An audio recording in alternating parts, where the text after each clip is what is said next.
نحمده ونصلي على رسوله الكريم اما بعد فاعوذ بالله من الشيطان الرجيم بسم الله الرحمن الرحيم رب اشرح لي صدري ويسر لي امري واحلل عقدة من لساني يفقهوا قولي. باب استحباب زیارت القبور للرجال وما يقوله الزائر. مردوں کے لیے زیارت قبور کے مستحب ہونے کا بیان اور زیارت کرنے والا کیا کہے. وعن بريدة رضی اللہ عنہ قال رسول اللہ صلی اللہ علیہ وسلم كنت نهيتكم عن زيارة القبور فزوروها رواہ مسلم. وفي رواية فمن اراد ان يزور القبور فليزر فانها تذكرنا الآخرة. حضرت برادہ رضی اللہ تعالی عنہ سے مروی ہے، فرماتے ہیں کہ رسول اللہ صلی اللہ علیہ وسلم نے فرمایا، میں نے تم کو قبروں کی زیارت سے منع کیا تھا، اب تم قبروں کی زیارت کیا کرو. ایک اور روایت میں ہے، جو قبروں کی زیارت کرنا چاہے وہ قبروں کی زیارت کرے، کیونکہ وہ ہمیں آخرت کی یاد دلاتی ہیں. اس سے پتہ یہ چلتا ہے کہ اسلام کی ابتدا میں شرک اور بت پرستی کو ختم کرنے کے لیے، کیونکہ اہل عرب کے ہاں قبروں کی بھی پوجا کی جاتی تھی، ان کے آگے سجدے کیے جاتے تھے، تو اس کو ختم کرنے کے لیے کچھ وقت ایسا گزرا کہ جس میں مردوں اور عورتوں سب پر قبرستان میں جانا منع کر دیا گیا. لیکن اس کے بعد آپ صلی اللہ علیہ وسلم نے خود ہی اس فیصلے کو بدل دیا. تربیت کا وہ حصہ یا عرصہ مکمل ہو چکا تھا، لہذا فرمایا کہ اب تم زیارت کیا کرو، کیونکہ قبروں کی زیارت کا جو سب سے بڑا فائدہ ہے وہ یہ کہ اس سے انسان کے اندر اپنے آخری گھر کی یاد تازہ ہوتی ہے. انسان کو یہ سوچ یقینی طور پر آتی ہے کہ میرا دنیا میں رہنا ہمیشہ کے لیے نہیں، جہاں مجھ سے پہلے لوگ جا چکے ہیں وہیں مجھ کو بھی پہنچنا ہے. وعن عائشة رضی اللہ عنہا قالت كان رسول اللہ صلی اللہ علیہ وسلم كلما كان ليلتها من رسول الله صلی اللہ علیہ وسلم يخرج من آخر الليل إلى البقيع فيقول السلام عليكم دار قوم مؤمنين وأتاكم ما توعدون غدا مؤجلون وإنا إن شاء الله بكم لاحقون اللهم اغفر لأهل بقيع الغرقد رواہ مسلم. حضرت عائشہ صدیقہ رضی اللہ تعالی عنہا فرماتی ہیں کہ جس رات ان کی باری ہوتی، حضور صلی اللہ علیہ وسلم رات کے آخری حصے میں جنت البقیع تشریف لے جاتے اور فرماتے، اے گروہ مومنین، تم پر سلامتی ہو، تمہارے پاس آ چکی ہے وہ چیز جس کا تم سے وعدہ کیا گیا تھا، مقرر مدت تک ڈھیل دیے گئے ہیں اور ہم بھی انشاءاللہ تمہارے ساتھ ملنے والے ہیں. اے اللہ بقیع الغرقد والوں کو معاف فرما دے. اس حدیث سے دو تین باتیں ہمیں پتہ چلتی ہیں. ایک تو یہ کہ ازواج مطہرات کے درمیان حضور صلی اللہ علیہ وسلم کی باری مقرر تھی، یعنی ہر ایک کے ہاں ایک دن آپ گزارتے تھے. اور حضرت عائشہ فرماتی کہ جس دن میرے ہاں آپ صلی اللہ علیہ وسلم ہوتے تو رات کے آخری حصے میں جنت البقیع، جنت اصل میں کہتے ہیں باغ کو، اور بقیع اس علاقے کا نام ہے، تو جنت البقیع وہ خاص قبرستان کا نام ہے جس میں مسلمانوں کو دفن کیا جاتا تھا. اب بھی جو لوگ جاتے ہیں وہ مسجد نبوی کی زیارت کے ساتھ ساتھ اس قبرستان کی طرف بھی جاتے ہیں، کیونکہ اس میں بہت سے بے شمار صحابہ کرام، ازواج مطہرات اور بہت سے نیک لوگ دفن ہیں. تو وہاں پر رات کے آخری حصے میں جاتے ہیں. تو آپ دیکھیں کہ دن کے وقت بھی قبرستان جانا جو ہے وہ انسان کے دل کو پکڑ لیتا ہے. کہاں یہ کہ انسان رات کے وقت جائے اور رات کے پچھلے پہر میں جائے جبکہ بالکل لوگ سو رہے ہوتے ہیں اور خاموشی ہوتی ہے، ہو کا عالم ہوتا ہے. ایسے میں وہاں جانے کا اصل مقصد کیا تھا؟ جا کر ان کے لیے دعا کرتے تھے، اس لیے کہ سحری کی دعا جو ہے وہ قبول ہوتی ہے. اور دعا کیا ہوتی تھی آپ کی؟ السلام علیکم، کہ تم پر سلامتی ہو، تمہیں اللہ سلامت رکھے. اور پھر اے گروہ مومنین، تمہارے پاس وہ چیز آ چکی جس کا تم سے وعدہ کیا گیا. اور وہ وعدہ کیا ہے؟ کل نفس ذائقۃ الموت، کہ ہر شخص کو موت کا مزہ چکھنا ہے، لہذا تم اس سے گزر چکے اور مقررہ مدت تک ڈھیل دیے گئے ہیں. یعنی مقررہ مدت سے مراد یہاں پر حشر کا میدان ہے کہ اس وقت تک تم انتظار میں رکھے گئے ہو، اب تمہیں اس کے علاوہ اور کچھ نہیں کرنا. اس لیے کہ دنیا میں تو انسان کے لیے عمل کی مدت اور مہلت ہے، لیکن جب انسان فوت ہو جاتا ہے اور برزخ کا عرصہ شروع ہو جاتا ہے تو وہ صرف ایک انتظار گاہ ہے. اور ہم بھی انشاءاللہ تمہارے ساتھ ملنے والے ہیں، یعنی اسی برزخ میں یا اسی مقام پر. اے اللہ بقیع الغرقد والوں کو معاف فرما دے. یعنی اسی قبرستان کی طرف اشارہ ہے کہ اللہ جو کوئی بھی یہاں پر دفن ہے مومنوں میں سے ان کو معاف کر دے، کیونکہ اوپر آپ دیکھ رہے ہیں کہ یہاں پر گروہ مومنین کہا گیا کہ اس میں جو مومن لوگ ہیں ان کے لیے. جیسے کہ آپ جانتے ہیں کہ سلام صرف مسلمان کا مسلمان کے لیے ہوتا ہے، اسی طرح مرنے کے بعد بھی جو سلامتی کی دعا ہے وہ مسلمان کی مسلمان ہی کے لیے یا مومن ہی کے لیے ہوتی ہے. اگلی حدیث ہے وعن بریدہ رضی اللہ عنہ قال كان النبي صلی اللہ علیہ وسلم يعلمهم اذا خرجوا الى المقابر ان يقول قائلهم السلام علیکم اہل الدیار من المؤمنین والمسلمین وإنا ان شاء اللہ بكم للاحقون نسأل اللہ لنا ولکم العافیۃ. رواہ مسلم. حضرت بریدہ رضی اللہ تعالی عنہ سے مروی ہے، فرمایا رسول اللہ صلی اللہ علیہ وسلم نے صحابہ کرام کو تعلیم دیتے ہوئے کہ جب وہ قبروں پر جائیں تو یہ دعا پڑھیں. اس کا ترجمہ یہ ہے کہ اے ان گھر یعنی قبروں کے ساکن مومنوں اور مسلمانوں تم پر سلامتی ہو. یہ دو لفظ استعمال کیے، مومنوں اور مسلمانوں. مومنوں اس لیے کہ مومن اور مسلم میں تھوڑا سا لفظی فرق ہے اور تھوڑا معنوی بھی. مومن وہ جو مان لے اور مسلم وہ جو اطاعت کرے، اور ایمان کا تعلق جیسے کہ دل سے ہوتا ہے اور اسلام جو ہے انسان کی ظاہری زندگی سے بھی متعلق ہے دل کے ساتھ ساتھ. لہذا وہ جو صرف مان کر رہ گئے اور وہ جنہوں نے مان کر اطاعت بھی کی. انشاءاللہ ہم بھی تمہارے ساتھ ملنے والے ہیں. میں اپنے لیے اور تمہارے لیے اللہ تعالیٰ سے عافیت طلب کرتا ہوں. یعنی اس موقع پر پھر دعا کیا کی، اپنے لیے بھی کی اور دوسروں کے لیے بھی. کسی بھی موقع پر جب انسان دوسروں کے لیے کوئی دعا کرے تو اس میں کوئی حرج نہیں کہ ساتھ اپنے آپ کو شامل کر لے.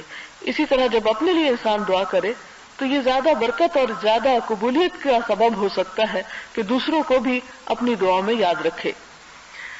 وعن ابن عباس رضی اللہ عنہما قال مر رسول اللہ صلی اللہ علیہ وسلم بقبور بالمدینة فأقبل عليهم بوجهه فقال السلام عليكم يا أهل القبور يغفر الله لنا ولكم أنتم سلفنا ونحن بالأثر. رواه الترمذي وقال حدیث حسن. حضرت ابن عباس سے روایت ہے کہ نبی صلی اللہ علیہ وسلم مدینہ طیبہ میں قبروں کے پاس سے گزرے، رخ انور ان کی طرف پھیرا اور فرمایا اے قبروں کے رہنے والو تم پر سلامتی ہو، اللہ تعالی ہمیں اور تمہیں معاف فرما دے.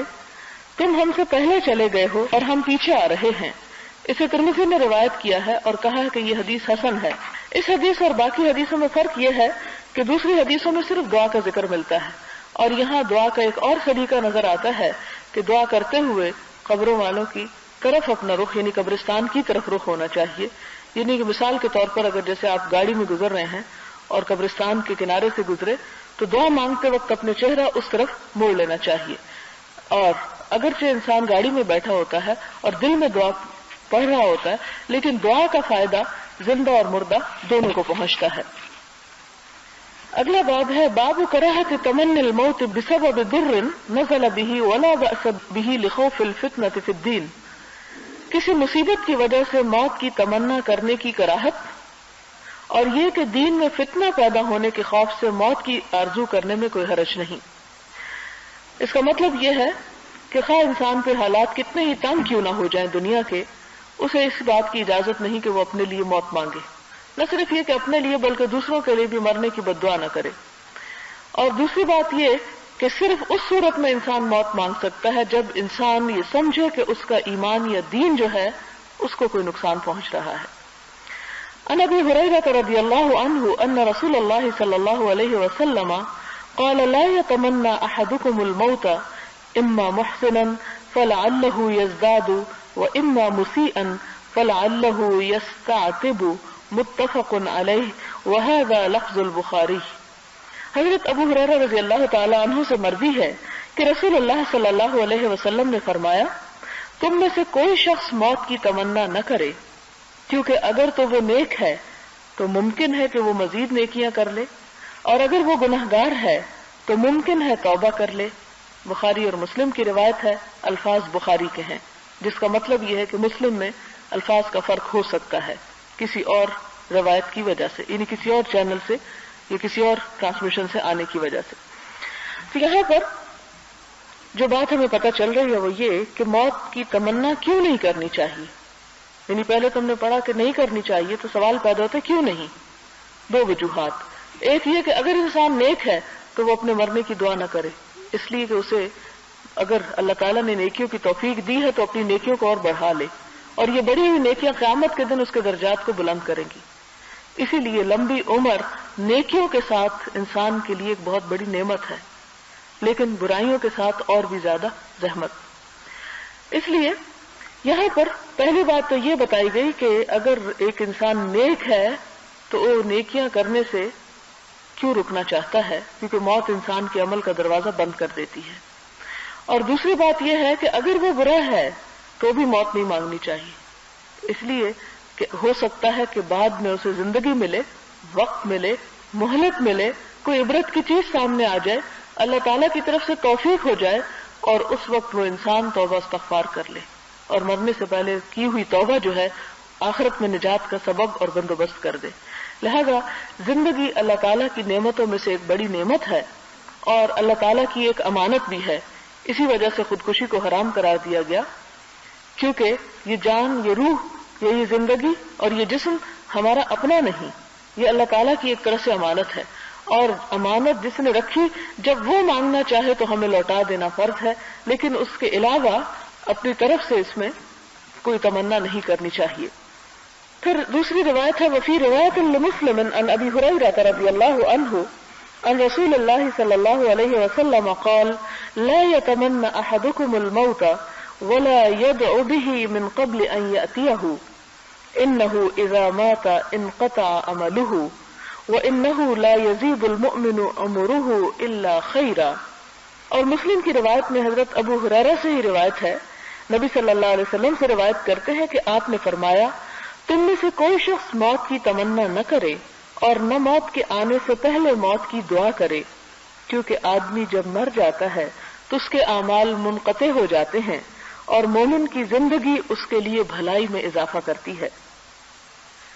یہاں پر وہ واقعہ یاد آ رہا ہے کہ جس میں دو لوگوں کی صرف ایک ہفتے کے فرق سے وفات ہوئی، اور ایک خواب میں دیکھنے والے نے یہ دیکھا کہ جو شخص بعد میں فوت ہوا ہے اس کا درجہ پہلے فوت ہونے والے سے بلند ہے، تو اس نے حضور صلی اللہ علیہ وسلم سے دریافت کیا کہ اس کی کیا وجہ ہے، تو آپ نے بتایا کہ اس نے جو اس عرصے میں نمازیں پڑھی، جو اللہ کا ذکر کیا اور جو دوسرے اچھے کام کیے، وہ اس کی نیکیوں میں اضافے کا سبب ہوئے، لہذا یہ لمبی عمر اس کے لیے نعمت بن گئی۔ تو یہ دنیا کی زندگی جو ہے اللہ تعالیٰ کی، جیسا کہ میں نے پہلے بھی عرض کیا کہ نعمت ہے، تو نعمت کے ختم ہو جانے کی دعا کرنا یہ اللہ تعالیٰ کی ایک طرح سے ناشکری ہے جسے اللہ تعالیٰ پسند نہیں فرماتے۔ وعن انس رضی اللہ عنہ قال قال رسول اللہ صلی اللہ علیہ وسلم لا يتمنين احدكم الموت لضر اصابه فان كان لا بد فاعلا فليقل اللهم احيني ما كانت الحياة خيرا لي وتوفني اذا كانت الوفاة خيرا لي، متفق علیہ۔ حضرت انس سے روایت ہے، فرماتے ہیں کہ حضور صلی اللہ علیہ وسلم نے فرمایا، تم میں سے کوئی شخص کسی مصیبت کی وجہ سے موت کی تمنا نہ کرے، اگر اسے ضرور کچھ کہنا ہی ہے تو یہ کہے کہ اے اللہ، جب تک زندگی میرے لیے بہتر ہو تو مجھے زندہ رکھ، اور جب موت میرے لیے بہتر ہو تو مجھے موت دے دے۔ یعنی انسان کو کسی حال میں بھی موت نہیں مانگنی چاہیے، یہ دعا صرف کر سکتا کہ یا اللہ تو زیادہ بہتر جانتا ہے، اگر تو سمجھتا ہے کہ اب زندگی میرے لیے اچھی ہے تو مجھے اور زندہ رکھ، اور اگر موت اچھی ہے تو مار دے، لیکن اس سے زیادہ نہیں مانگ سکتا۔ وعن قیس بن ابی حازم قال دخلنا على خباب بن الارت رضی اللہ عنہ نعوده وقد اكتوى 7 كيات فقال ان اصحابنا الذين سلفوا مضوا ولم تنقصهم الدنيا وإنا أصبنا مالا لا نجد له موضعا إلا التراب ولولا أن النبي صلى الله عليه وسلم نهانا أن ندعو بالموت لدعوت به ثم أتيناه مرة أخرى وهو يبني حائطا له فقال إن المسلم لا يؤجر في كل شيء ينفقه إلا في شيء يجعله في هذا التراب متفق عليه وهذا لفظ روایت البخاری۔ حضرت قیس بن ابی حازم رضی اللہ عنہ سے مروی ہے، فرماتے ہیں کہ ہم حضرت خباب بن الارت رضی اللہ تعالی عنہ کے پاس تیمارداری کے لیے گئے، یعنی تیمارداری کہتے ہیں جو کوئی بیمار ہو جائے تو اس کی عیادت کے لیے، اس کا حال پوچھنے۔ انہوں نے 7 داغ لگوا رکھے تھے۔ پہلے زمانے میں جبکہ آپریشن کی سہولت نہ تھی، بہت سی بیماریوں کا علاج جسم پر سکن کے اوپر داغ لگوانے سے یا پچھنے لگوانے سے کیا جاتا تھا۔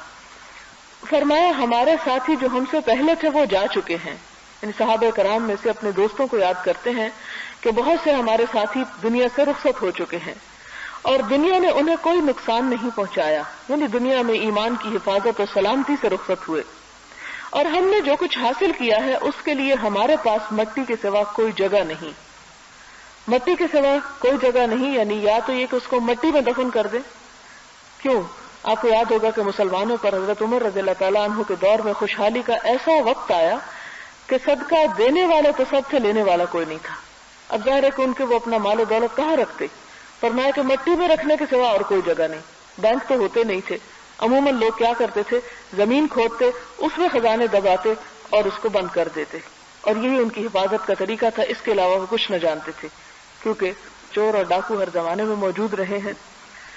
اور آپ کو یاد ہوگا کہ حضرت عمر رضی اللہ تعالی عنہ مدینہ کی حفاظت کے لیے خود رات کو گشت کرنے کے لیے نکلا کرتے تھے، اور جہاں کوئی گروہ یا اس قسم کی حرکت ہوتی نظر آتی کہ کوئی چور آ رہے ہیں یا کچھ، تو اس کا بذات خود نوٹس لیا کرتے تھے۔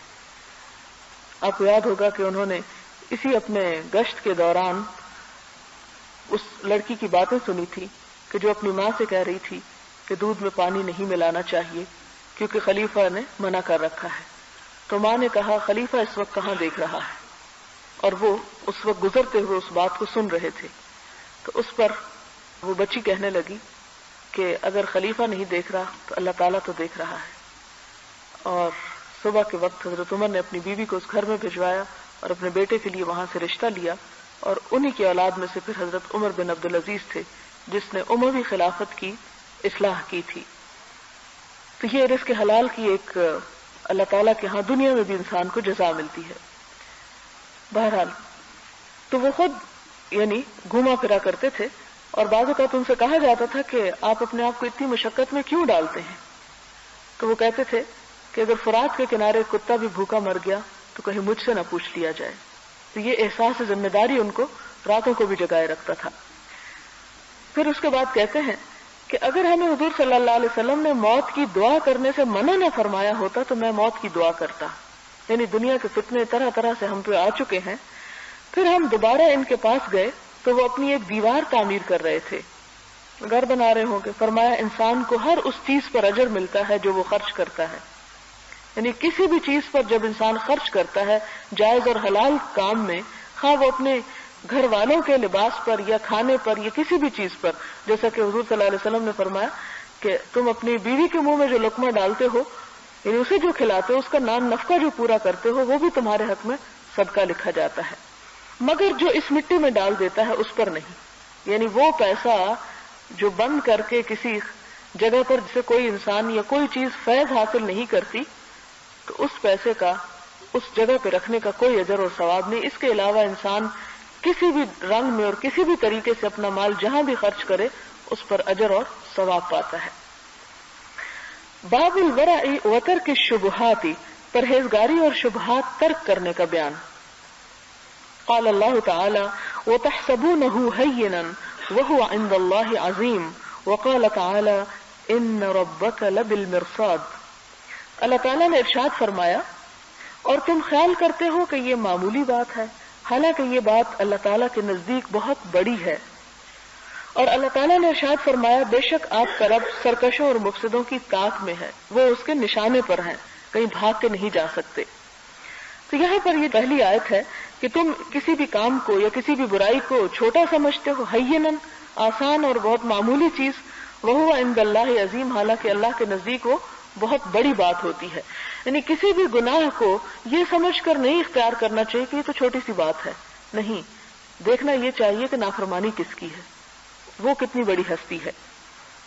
وعن النعمان بن بشیر رضی اللہ عنہما قال سمعت رسول اللہ صلی اللہ علیہ وسلم يقول ان الحلال بین وان الحرام بین وبينهما مشتبهات لا يعلمهن كثير من الناس فمن اتقى الشبهات استبرأ لدينه وعرضه ومن وقع في الشبهات وقع في الحرام كالراعي يرعى حول الحمى يوشك أن يرتع فيه ألا وإن لكل ملك حما ألا وإن حمى الله محارمه ألا وإن في الجسد مضغة إذا صلحت صلح الجسد كله وإذا فسدت فسد الجسد كله الا وهي القلب متفق علیہ. حضرت نعمان بن بشیر سے روایت ہے، فرمایا میں نے حضور صلی اللہ علیہ وسلم کو یہ فرماتے سنا، بلا شبہ حلال بھی واضح ہے اور حرام بھی واضح ہے، اور ان دونوں کے درمیان کچھ مشتبہ امور ہیں، یعنی شک میں ڈالنے والی چیزیں ہیں جنہیں اکثر لوگ نہیں جانتے. جو شخص ان مشتبہ یعنی شبہ میں ڈالنے والی چیزوں سے بچتا رہا اس نے اپنے دین اور اپنی عزت کو بچا لیا، اور جو شبہات میں پڑ گیا وہ حرام میں داخل ہو گیا. جس طرح چرواہا جو چراگاہ کے ارد گرد ریوڑ چراتا ہے، عین ممکن ہے کہ اس کا ریوڑ چراگاہ میں بھی داخل ہو جائے. خبردار، ہر بادشاہ کی ایک چراگاہ ہوتی ہے اور اللہ کی چراگاہ اس کی محرمات ہیں. خبردار، بے شک جسم میں گوشت کا ایک ٹکڑا ہے، اگر وہ صحیح ہو جائے تو سارا جسم صحیح ہو جاتا ہے، اور اگر وہ بگڑ جائے تو سارا جسم بگڑ جاتا ہے. اور خبردار، وہ گوشت کا ٹکڑا دل ہے. یہ بہت مشہور حدیث ہے، آپ نے پہلے بھی پڑھ رکھی ہوگی. نعمان بن بشیر، اور اس کے بعد آپ دیکھتے ہیں کہ رضی اللہ عنہما لکھا ہے دونوں پر. تو یہ بشیر اور نعمان دونوں جو تھے صحابی تھے. نعمان جو تھے یہ صغار صحابہ میں سے تھے، یعنی مسلمان پیدا ہوئے اور ابھی چھوٹے ہی تھے کہ حضور صلی اللہ علیہ وسلم کی وفات ہو گئی. وہ کہتے کہ میں نے رسول اللہ صلی اللہ علیہ وسلم کو یہ فرماتے سنا کہ بے شک حلال بھی واضح ہے اور حرام بھی واضح ہے. یعنی قرآن پاک میں اور حضور صلی اللہ علیہ وسلم کی زبانی جو کچھ حلال ہے اس کی بالکل واضح تفصیل ملتی ہے، اور حرام کی بھی واضح. اور ان دونوں کے درمیان کچھ ایسی باتیں ہیں کہ جو واضح نہیں ہیں، انسان اس کے بارے میں کچھ کہہ نہیں سکتا کہ یہ ٹھیک ہے یا نہیں ٹھیک، کیونکہ ان پہ کوئی ڈائریکٹ نص یا حکم موجود نہیں. ایک اور حدیث میں ان الفاظ کا اضافہ ہے کہ بغیر اس کے کہ اللہ تعالیٰ بھول جائیں، یعنی اگر اس نے کچھ چیزوں کے بارے میں کچھ نہیں فرمایا تو اس کا یہ مطلب نہیں کہ بھول گئے تھے وہ، اور حضور صلی اللہ علیہ وسلم کو بھی پتہ نہیں تھا، نہ آپ پر وحی آئی اس لیے آپ نے کچھ نہیں بتایا. وہ اس لیے چھوڑ دیا گیا دین میں وسعت پیدا کرنے کے لیے.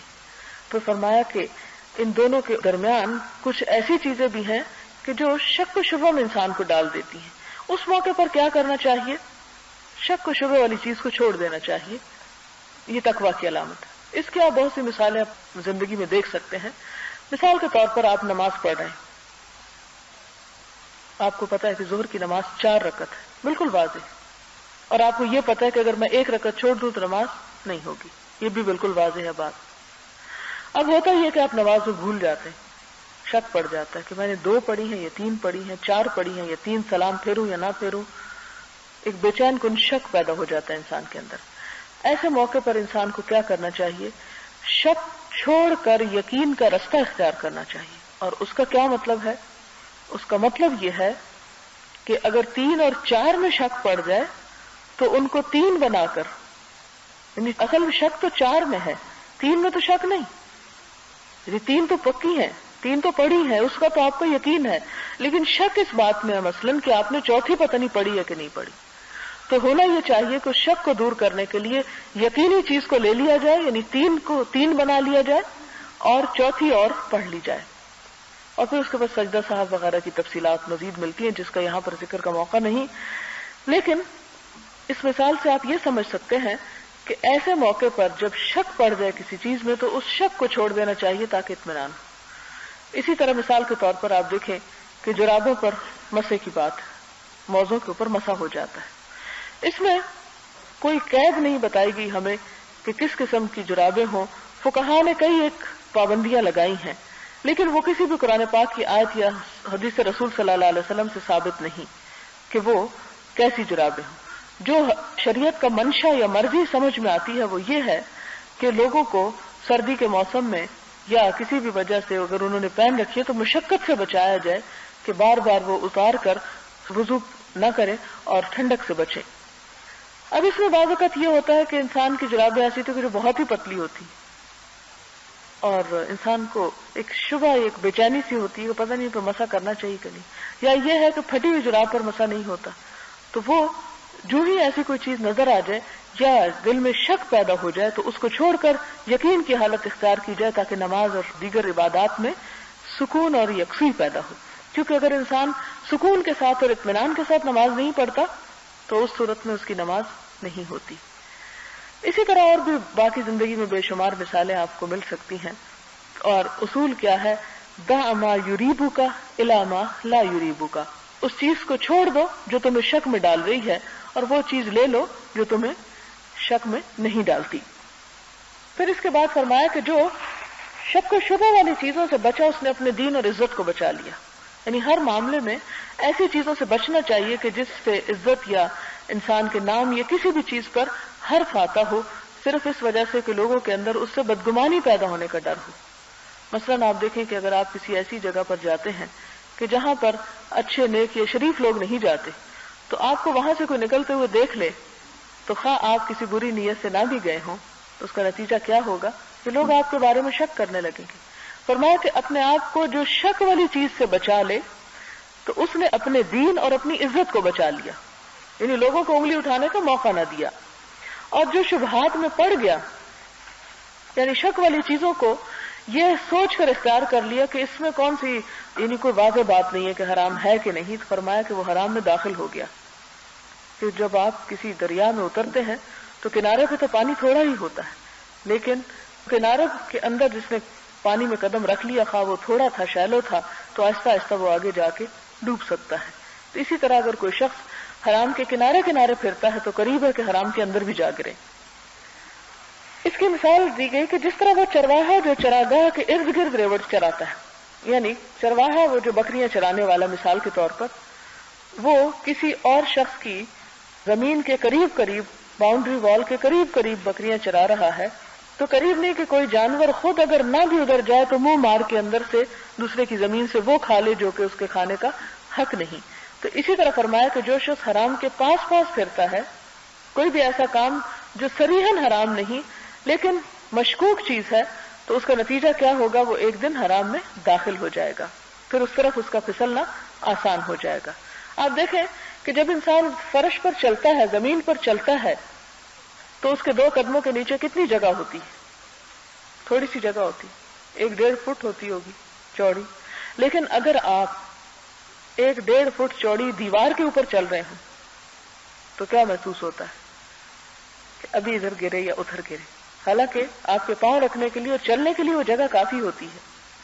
تو آپ پھر کیا کرتے ہیں کہ اس سے اتر آتے ہیں کہ نہیں اس سے بہتر میں نیچے فرش پہ چلوں, اگر مجھے یہ فاصلہ طے ہی کرنا ہے تو خطرے سے نکل کر میں اطمینان کی حالت میں جا پڑوں. تو اسی کی طرف اشارہ فرمایا کہ حرام کے قریب قریب مت کرو, ہو سکتا ہے کہ کسی وقت ادھر کو پھسل جاؤ کیونکہ بیلنس بگڑ سکتا ہے نا. جیسے دیوار پہ چل رہے ہوئے ڈر کیوں لگتا ہے, اسی بات سے تو ڈر لگتا ہے کہیں بیلنس نہ بگڑ جائے اور ادھر ادھر نہ میں گر جاؤں. اور اس گرنے کا مطلب یہ ہے, یہاں پر تو گرنے کا مطلب ہے حرام میں پڑ جانا اور وہاں گرنے کا مطلب ہے ہلاک ہو جانا. پھر اس کے بعد فرمایا کہ خبردار ہر بادشاہ کی ایک چراگاہ ہوتی ہے اور اللہ کی چراگاہ اس کی محرمات ہے. یعنی دنیا کے بادشاہوں کی مثال دے کے بتایا گیا کہ ان کا ایک مخصوص علاقہ ہوتا ہے جہاں پر ان کے جانور چرتے ہیں. تو اسی طرح اللہ تعالیٰ کا بھی ایک مخصوص علاقہ ہے اور وہ اس کی محرمات ہیں, یعنی اس کی باؤنڈری والز کیا ہے, اس کی حرام کردہ چیزیں کہ ان کے پاس نہ ہو. خبردار بے شک جسم میں گوشت کا ایک ٹکڑا ہے, اگر وہ صحیح ہو جائے تو سارا جسم صحیح ہو جاتا ہے.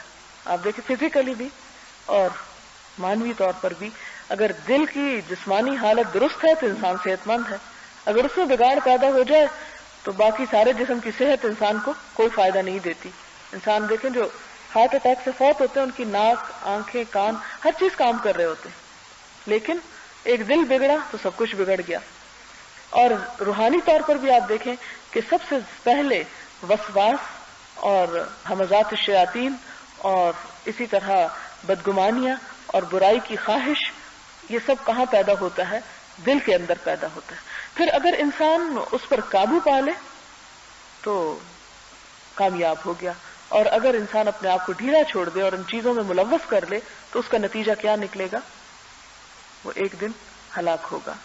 تو یہاں پر فرمایا کہ جسم میں ایک ٹکڑا ہے، اگر وہ صحیح ہو جائے تو سارا جسم صحیح ہو جاتا ہے، اور اگر وہ بگڑ جائے تو سارا جسم بگڑ جاتا ہے. خبردار وہ گوشت کا ٹکڑا دل ہے. بخاری اور مسلم کی روایت ہے، دونوں حضرات نے اس حدیث کو مختلف طرق سے مراد ہوتا ہے، طریقے کی جمع ہے طرق، اور طریقہ کہتے ہیں وہ وسیلہ، وہ ذریعہ، وہ چین آف ٹرانسمیٹر جو حدیث کے شروع میں ہوتی ہے، تو اس سے ملتے جلتے الفاظ میں روایت کیا ہے.